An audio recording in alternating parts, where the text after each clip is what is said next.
Alright guys, I'm going to teach you in 10 minutes what school failed to teach you in 10 years, and that's about money. There's a big reason they didn't teach you about money, okay? It's because they want you to fall into the same trap. Number one rule of the rich is they do not work for money. I know, makes no sense, but it will after the end of this 10 minutes. So, the way that school teaches you, they don't teach you anything about money, but they teach you go to school, get good grades, and get a good job. Now you get the job, and that job gets you a paycheck. That paycheck is your income. Immediately your first biggest expense is taxes. So you got the paycheck, expenses, taxes are immediately taken out, and what they teach you from that point on is they teach you to go into this asset called paper. Okay? Paper savings accounts. It can be a 401k, stocks, bonds, mutual funds, that kind of stuff. That's what paper is. So this is actually the highest taxed and most overworked category of any possible way to work. And I'll explain that here a little bit later. But now that you got those paper commodities, paper goods and all that, with the 401ks and all that, they teach you, now you're going to go get a bunch of liabilities and stay in massive debt. Well, first off, you probably already got the student loans, worst kind of debt out there. You can't file bankruptcy on it. It's absolutely stupid. Next, they teach you, go get that nice house that you've always wanted, and guess what? It costs you money. I don't care if you rent it or if you own it, it costs you money as long as you're living in it. It is not something that makes you money, it costs you. Same with the car, depreciating asset. Again, the minute you drive it off the lot, it's already cost you half the money right there just from driving it off, and it costs you every single week. Gas, maintenance, all that kind of stuff. And then credit card debt, something that even some of the smartest people out there can't afford their own credit card debt. Okay, that's what they teach you. Job, get a paycheck, pay taxes, put it into a 401k, and get all those right there. That's the way they teach you right now. Now, the rich do not work for money. What that means is you're never reliant on a paycheck. We cut that out as soon as we can. You get a paycheck in the beginning of an entrepreneur because it's your funding source. And you choose one of these to get into first. Business. Back in the day, it cost you a lot of money to start up a business. It cost you $100,000, hundreds of thousands of dollars. But, to open up a McDonald's business today cost about $2 million. The average income that you get profit-wise every year on a McDonald's is around $200,000. So you can see if it costs you $2 million and your average profit every year after all of your expenses of that year is around $200,000, to get your startup cost gone is about 10 years. That's a long time. That wasn't the most feasible way back in the day. A lot of people start with commodities and stuff like that. Commodities are like gold, silver, it's oil, that kind of stuff. So a lot of people started that way, but now we're in this new era where more millionaires are created ever because business, the best thing about today is businesses cost next to nothing. Anyone and everyone can start it as long as they stop making their excuses, stop them from starting a business. But also the worst part about businesses today is they cost no money, so people don't take them seriously. Just because your business costs a few $100, you still need to treat it like a multi-million-dollar business. If you treat it like a hobby, it's going to pay you like a hobby, and hobbies cost you money. So that's a big issue right there. But now, business, you can get started for a few $100 in today's world. You get a business. That's what successful people do. They start here. They get a business. They get this paycheck. They turn it into a business. They cut out the paycheck. Now you got one business, and you have that business now, and now you get tax breaks because now you got a business. Now you can go hire employees. When you hire employees, you get tax breaks. When you are an employee, you pay taxes. So that's why a lot of these countries, states, whatever, are looking for these big companies to come sit where they're at because, the business comes, employees come. The business doesn't pay much taxes, if any taxes. If you run your business completely smartly, you can actually get out of taxes pretty much almost all the way, if not all the way. Donald Trump, good example of that. He does it very legally.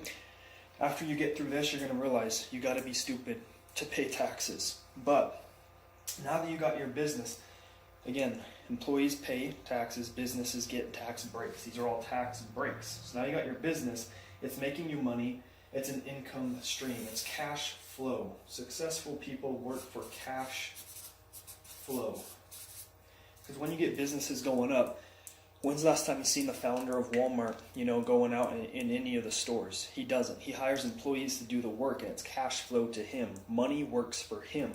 Now he opens up more businesses. I personally know people who own hundreds of businesses. So now you got that business going, you open up more businesses, or you get into something up here. You can put into commodities. You can put into real estate. But like I said, people at jobs are taught to go get paper. I'm not going to touch a 401k with a 10-foot pole.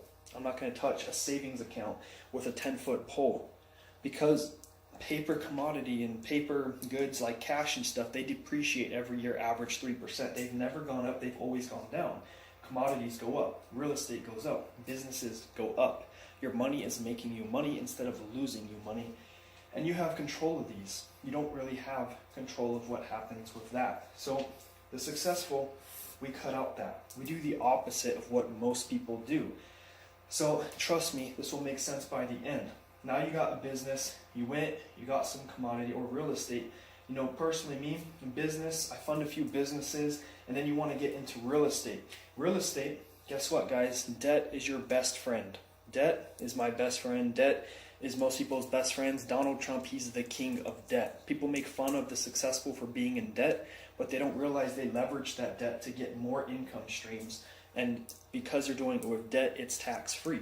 So now you get that real estate, you pay 20% down, 80% with some debt. So if you have $1 million, you're not going to put all $1 million into the real estate. You're going to into just one real estate. What you're going to do is you're going to go get 5 of them and leverage debt of $5 million, so that way you can get 5 times more the income. So debt is a best friend. Robert Kiyosaki, if you don't know who he is, author of Rich Dad Poor Dad, one of the most successful entrepreneurs out there, is more than over $600 million in debt, because it's smart debt and it's leveraged. Okay, you get rid of the taxes. The whole goal of a successful person is to get as much cash flow streams that they can.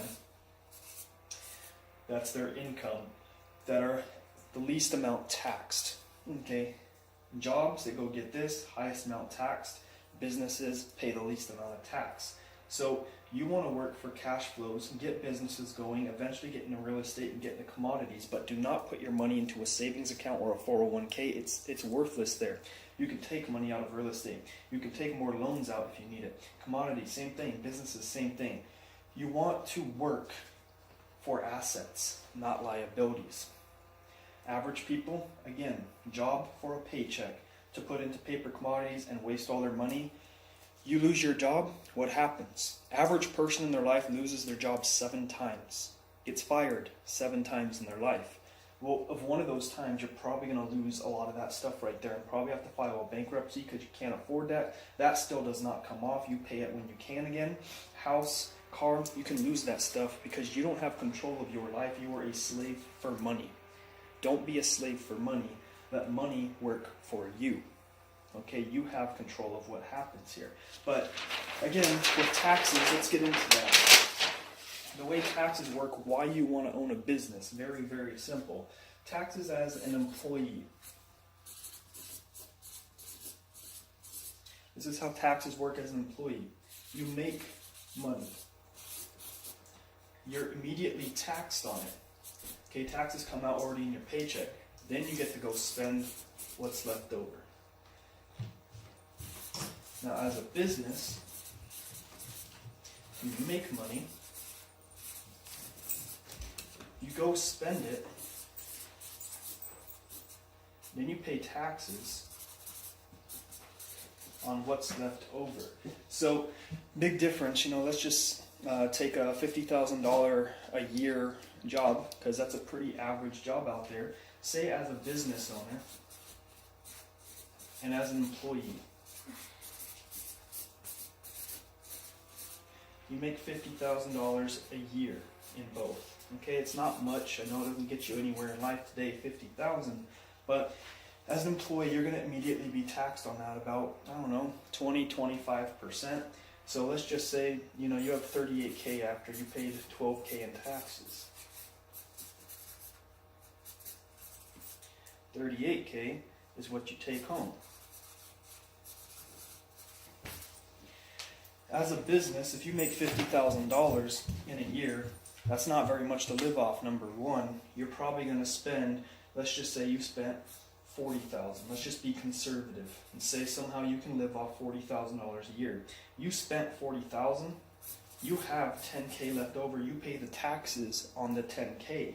So just say you paid 20% tax, you paid tax of $2K. So over here as an employee, your take home is $38K. Over here as a business, your take home is $48K. So whenever I'm talking with people about starting up a business for $99, $200, I don't even care, heck, $1,000, they don't realize that they can get these tax breaks of a business, and boom, if you have a $50,000 a year income, well, guess what? That's a savings of $10,000 a year, or an increase in pay $10,000 a year, however you look at it. This is all hypothetical. I'm not going off exact tax rates and stuff, but you get the idea. You're going to pay taxes first as an employee, and then you get to go spend it. A business, you spend it first, you pay taxes on what's left, which is $2K in this situation. Hypothetically, you get home $48K. Over here, you get home $38K. Owning a business alone saves you money on taxes every year. So these are the things that they don't teach you in school for a reason. Because, let's go back to it real quick.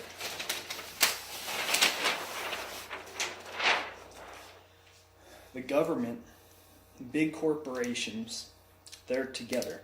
The people who have the money make the rules, and the rules are designed for the people who have money to win. Okay, the poor work for the rich, and that's just, you can get mad at me, I don't make the rules, okay? But the rich do not work for money. So the government wants you to go get a job, so you get a paycheck, so you pay taxes, the taxes go to the successful, and then you go into a bunch of debt. First off, student loan debt you can't get out of. They want you to do that because you're owned by the government at that point until you pay it off pretty much. And if you do not pay it, they can garnish your paycheck and they can keep taking the money from you no matter what. They have control of you on doing that. But you have your own control. It's cash flow. They don't have control of what happens to your cash flow unless you're illegally doing something wrong with taxes. That's the only way they can really take that out. But student loans, they immediately get you to be a slave to the government and big corporations right there, and then they try to keep you there by saying spend money on liabilities that cost you more money down the road instead of assets that make you more money. Then you can take that more money that's coming in, you can create a time freedom for the rest of your life, spend your time with whoever you want, and then you can take that money and eventually buy these without any type of issues. So business or employee, you decide where you want to be.